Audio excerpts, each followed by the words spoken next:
Okay, making a fortune teller.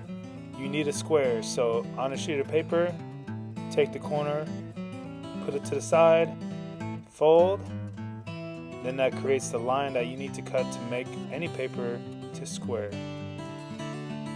And any square will work. Just depends on what size you want your fortune teller to be. But either way, from that square you want to find the center of it. And if you match any opposite corner, then you have the center. Then we're going to fold those corners to the center on all four sides. When you're folding, make sure you crease down real well, make everything even. Then we're going to flip it up, side down. Then you're going to go to the center again with all four corners. Again, keep everything even. Then you have four squares. You're going to fold it along the middle so you see two squares on each side. Great job. Then those squares are going to be where you're putting your fingers, and when you put those in there, just kind of help the fortune teller along by creasing it a little bit. Kind of feels a little bit awkward, but the more finagling you do with it, the better it does. Then you have your fortune teller that's all blank. Okay, so now you can decorate it. With the four squares, basically what you want to do is have some sort of number. You can either write any numbers, but I like to use colors. And of course you could just write the name of each color, red, yellow, green, blue in this case. But I like the color just to make the fortune teller a little bit colorful. And then you have your fortune teller that has your four colors on the outside. Again, you could just do numbers, but I think it's fun to make the outside squares colors. Then you have all these triangles, 8 triangles in total.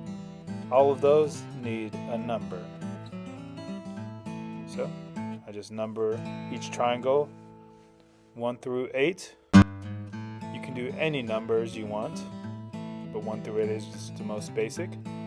So you can do that. And then once you open up, you've got all kinds of space there that you're going to write your fortunes. So what I do is I just draw on the lines that are already folds, but I just draw on the lines too so I can keep each fortune separate so you can read them easier. So then once you separate that, then that is your fortune teller. And how it works is you have to get somebody to choose one of the colors. So say they choose red. You go R-E-D, then they can choose 1, 2, 5, or 6. That was 2. Then you do the number again. And then on the third number that they choose, that's going to be their actual fortune. So that's why we need to fill all these triangles with different fortunes. Now there's several different ways that you can go along making these fortunes. They could be fun, like, oh, you're going to stub your toe today. Or you can do something like either or questions, like this or that. Like, would you rather only eat breakfast for the rest of your life or dinner? Stuff like that. Be creative. You can kind of make it whatever you'd like. One thing I do ask is do not be rude. Don't say anything stupid like you're going to be ugly or you're really dumb or something like that. As always in my class, just make sure you are being kind.